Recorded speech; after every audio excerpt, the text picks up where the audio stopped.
শুভ সন্ধ্যা। সংবাদ প্রতিবেদনে সকলকে স্বাগতম। সংবাদ পড়ছি আমি শেখ সাইয়েদা সাদিয়া।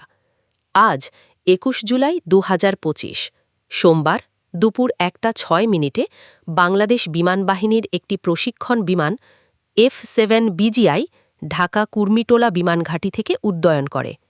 উড্ডয়নের কিছুক্ষণ পরই নিয়ন্ত্রণ হারিয়ে বিমানটি রাজধানীর উত্তরা দিয়াবাড়ি এলাকায় অবস্থিত মাইলস্টোন স্কুল অ্যান্ড কলেজের ভবনে বিধ্বস্ত হয়।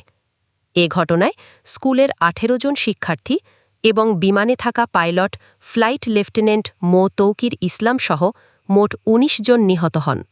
আহত হয়েছেন আরও অন্তত ১৬৪ জন, যাদের মধ্যে অনেকের অবস্থা আশঙ্কাজনক। বিমানটি ভবনে আছড়ে পড়ার সঙ্গে সঙ্গে ভয়াবহ বিস্ফোরণ ঘটে এবং চারপাশে ছড়িয়ে পড়ে ঘন ধোঁয়া ও ছাই। মুহূর্তেই স্কুলের কয়েকটি ভবনে আগুন ধরে যায়। আশপাশের এলাকা জুড়ে সৃষ্টি হয় আতঙ্ক।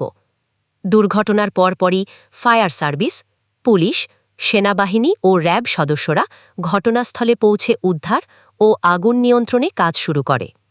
আহতদের তাৎক্ষণিকভাবে ঢাকা মেডিকেল কলেজ হাসপাতাল, সিএমএইচ ও বার্ন ইনস্টিটিউটে ভর্তি করা হয়। আন্তঃবাহিনী জনসংখ্য পরিদপ্তর আইএসপিআর জানায়, পাইলট তৌকির ইসলাম দুর্ঘটনার মুহূর্তে প্রাণপণ চেষ্টা করেন জনবহুল এলাকা এড়িয়ে বিমানটিকে নিরাপদ স্থানে নিয়ে যেতে। তার এই প্রচেষ্টা কিছুটা সফল হলেও শেষ পর্যন্ত তিনি দুর্ঘটনার শিকার হন এবং প্রাণ হারান। কর্তৃপক্ষ তার সাহসিকতাকে কৃতজ্ঞতার সঙ্গে স্মরণ করছে। এই মর্মান্তিক ঘটনার পর সরকার আগামীকাল ২২ জুলাই মঙ্গলবারকে রাষ্ট্রীয় শোক দিবস ঘোষণা করেছেন। প্রধানমন্ত্রী ও রাষ্ট্রপতি নিহতদের পরিবারের প্রতি গভীর শোক প্রকাশ করেছেন। বিমান দুর্ঘটনার প্রকৃত কারণ অনুসন্ধানে বিমানবাহিনীর পক্ষ থেকে একটি উচ্চ পর্যায়ের তদন্ত কমিটি গঠন করা হয়েছে। প্রাথমিকভাবে ধারণা করা হচ্ছে, কারিগরি ত্রুটির কারণে পাইলট বিমানটির নিয়ন্ত্রণ হারান।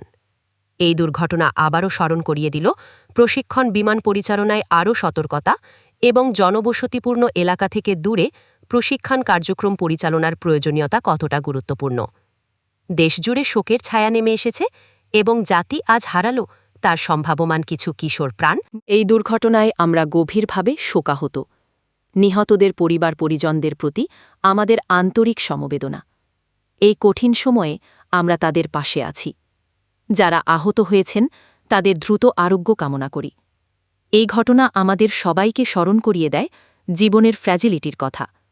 আসুন আমরা সবাই মিলে প্রার্থনা করি যাতে নিহতদের আত্মার শান্তি মেলে এবং আহতরা দ্রুত সুস্থ হয়ে ওঠেন। আমরা তাদের পরিবারের প্রতি গভীর সমবেদনা জানাই, তাদের পাশে থাকার প্রতিশ্রুতি দিচ্ছি। এই